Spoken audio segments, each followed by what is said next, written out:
Tarix va din.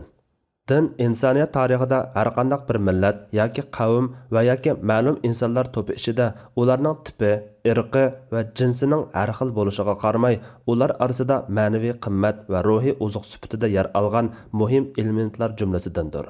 Tarix bedini varaqlaydigan bo'lsak, qadimdan tartib toki hozirga qadar insonlarning oddiylikdan murakkablikka, ibtidoiylikdan taraqqiylashan jamiyatga qarab ilgirlayotgan bu yasham tarixida mayli bir xudolik aqidasini asos qilgan bo'lsin yoki ko'p xudolik aqidasini asos qilgan bo'lsin, ularning har xil dillarga, turli e'tiqodiy maslaklarga, shundaqla farqli diniy mazhablarga ayrilganligidek reallikni uchratamiz. Masalan, qadimda hayvonotlarga, qushlar qushlarga, dal-daraxtlarga, o't atashlarga, haykallarga, Qur'on toshlarga, quyosh va yulduzlarga cho'qinadigan millatlar o'tganligi ma'lum. Hatto tarixda o'z irqidan saniladigan odamlarga va o'z qo'li bilan yasab chiqqan butlarga cho'qinish hodisalarimi og'ir darajada mavjud bo'lib, bularning hozirgi davriga qadar davomlashib kelayotganlari ichida hayvonotlarga, butlarga va shaxslarga cho'qinishni asos qiladigan dillar bakrak ko'zga chaliqadi. Shunisi muqarrarki, din insonlar hayotida kam bo'lsa bo'lmaydigan ma'naviy qimmat, ruhiy kuch va uzuqdir. Mayli u din bizning tasqimimizda to'g'ri yoki xato deb qaralgan bo'lishidan qat'iy nazar, insonlarning tug'ma sog'lom engi, sab tabiati ularga odam bolasining hammaga qodir bo'lolmaydiganligini, o'zi va o'zi yashayotgan koinotdagi jimiy mavjudotdan har vaqt ustun turadigan yuksak va qudratli bir kuchga muhtoj ekanligini hamisha eslatib turdi.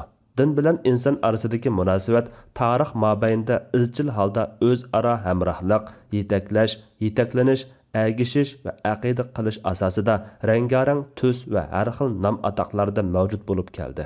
Bu bizga dindarlikning insonlarning tug'ma tabiatida bor bo'lgan asli narsa ekanligini, dinsizlikning kelgundi va keyin yamragan vabo ekanligini uqtirib berdi.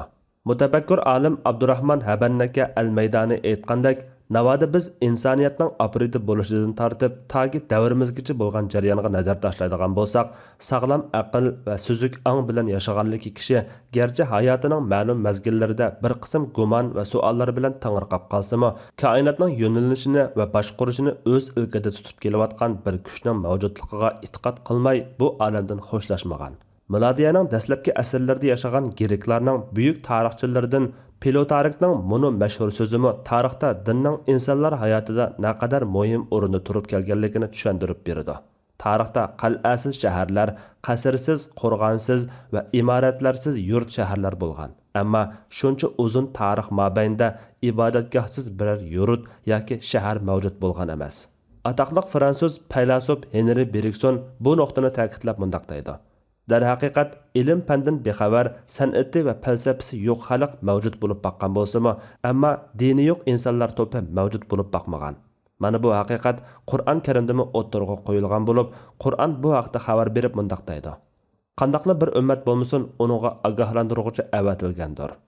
Doktor Umar ibn Abdul Aziz al-Qurashi yuqorqi oyat ustida to'xtalib mundaq deydi: Inson har vaqt iymonga, dinga va diniy aqidaga muhtoj. Chunki din hayotning muhim zaruriyatlari va ehtiyojlari jumlasidandir.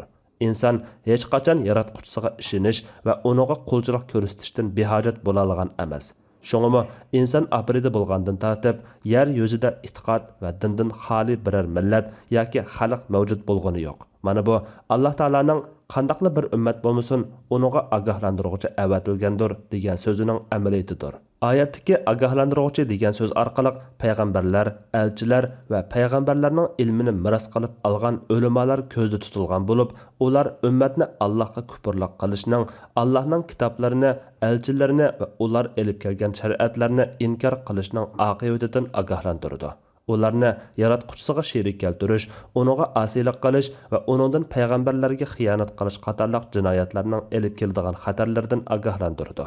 Shundaqla ularni axloqiy chiriklikdan kelib chiqadigan zulm, yomonlik va buzuqchiliklardan to'sidi. Demak, din umumyuzlik holda insonlar hayotining ayrilmas ma'naviy partisi sifatida ular bilan birlikda izchil davr surib kelgan bo'lsa, dinsizlik va xudosizlik insonlar tarixida tilga ilinishga arzigudek darajada ahamiyatga erishalmagan va diqqat tortilmagan. Hatto xudosizlik hodisasi benormal hodisa sifatida qarilib kelgan. Xuddi ko'p xudoliq hodisasi turli omillar ta'sirida bir xudoliq aqidasidan keyin o'ttirg'a chiqqaniga o'xshashla, dinsizlikmi aslida ma'lum bir dinga aqida qilishdak tabiiy jarayonga so'qinib kirgan edi. Bu nuqtadan dinsizlikni yer yuzida keyin paydo bo'lgan hodisa yoki sog'lom ruhga qo'ngan bir turlik o'sma deb aytish mumkin. Bilo tarixning tarixga qaratgan yuqorqi bahosidan bu nuqtalarni his qilib yetish tamoman mumkin albatta.